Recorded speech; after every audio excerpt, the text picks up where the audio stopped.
mwumve aya magambo neza mwitonze tugiye gusoma ahangaha. Urasanga mu bihugu byacu birimo intambara aya magambo yose urayasangamo, nk'uko ubona M23 na Gisekedi barimo barwana intambara y'urudaca. Twatangiye, reka tuvuge ku magambo dusangamo ahangaha. Murayasanga mu Mubwiriza 3 ku murongo wa mbere. Haravuga ngo ikintu cyose kigenewe igihe cyacyo n'icyagambiriwe munsi y'ijuru cyose gifite umwanya wacyo. Hariho igihe cyo kuvuka n'igihe cyo gupfa, igihe cyo gutera n'igihe cyo kurandura ibikuri. Ukomeze hasi gatoya aravuga ngo igihe cyo kwica n'igihe cyo gukiza, igihe cyo gusenya n'igihe cyo kubaka, igihe cyo kurira n'igihe cyo kuboroga, n'igihe cyo guseka. Tumanuke hasi ho gatoya ku murongo wa 5 aravuga ngo igihe cyo kujugunya amabuye n'igihe cyo kuyarunda, igihe cyo guhoberana n'igihe cyo kwirinda guhoberana, igihe cyo gushaka n'igihe cyo kuzimiza, igihe cyo kwimana n'igihe cyo gutanga, igihe cyo gutabura n'igihe cyo kudoda, igihe cyo guceceka n'igihe cyo kuvuga, igihe cyo gukunda n'igihe cyo kwanga, igihe cy'intambara n'igihe cy'amahoro. Ibyo byose birahari kuri iyi si yacu. Harimo abifuza intambara, harimo abifuza amahoro. Ugasanga bamwe ntibifuza amahoro, abandi bifuza intambara. Tumanuke hepfo gato yaravuga ngo ibyo umuntu akora yirushya bimumarira iki? Umuntu udashaka amahoro nta kintu aba ashaka kumarira abandi, nta n'ikintu biba bimumariye, ni ukwinezeza gusa no kwishimisha gusa. Nabonye umuruho Imana yahaye abantu ngo barushywe nawo. Tumanuke hepfo twumve uwo muruho uwo ari wo. Ikintu cyose yakiremye ari cyiza mu gihe cyacyo, kandi yashyizeho ibitekerezo by'igihe cy'iteka mu mitima yabo, uburyo umuntu atabasha gusesengura imirimo Imana yakoze uhereye mbere na mbere ukageza ku iherezo. Buriya nta bitagira iherezo usibye ijambo ry'Imana. Intambara irarangira, intambara iratangirwa kandi ikanarangira. Nta kitagira iherezo rero, nta kitarangira.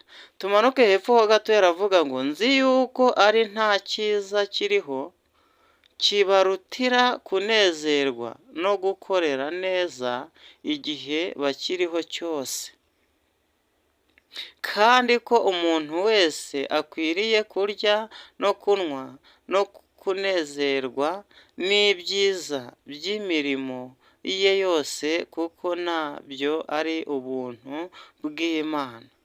Nzi yuko icyo Imana ikora cyose kizahoraho iteka ryose,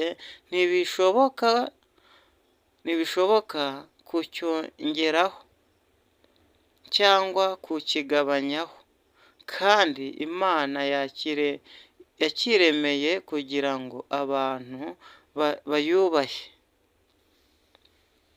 Aho hantu mwahumvishe? Ikiriho cyahozeho na kera, kandi ikizabaho cyahozeho uhereye kera, kandi Imana yongera kugarura ibyakuweho. Intambara irarangira ikongera ikagaruka, amahoro ararangira akongera akagaruka. Niko biba bimeze kuri iyi si yacu. Maze kandi nabonye munsi y'ijuru aho kubona imanza zitabera habaye ibyaha, ahahoze ibyo gukiranuka ibyaha niho byasubiye. Niko kwibwira mu mutima wanjye, n'Imana izacira urubanza abakiranutsi n'abanyabyaha, kuko aho ari ho hazaba igihe.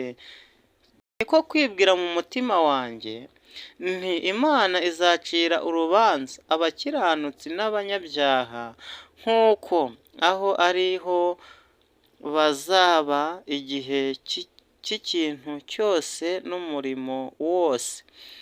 Nibwiye mu mutima nti bimeze bityo ku bw'abantu, kugira ngo Imana ibageze kandi ngo bimenyeho yuko nabo ubwabo bameze nk'inyamaswa. Nk'uko ikiba ku bantu ari cyo kiba no ku nyamaswa, ikibibaho ni kimwe, nk'uko bapfa niko zipfa. Ni ukuri byose bihumeka kumwe, umuntu ntacyo arusha inyamaswa, nk'uko byose ari ubusa. Byose bijya hamwe, byose byavuye mu mukungugu, kandi byose bizawusubiramo. Ninde uzi yuko umwuka w'umuntu uzamuka ukajya hejuru, kandi akamenya yuko uw'inyamaswa umanuka ukajya mu butaka? Nicyo gituma mbona yuko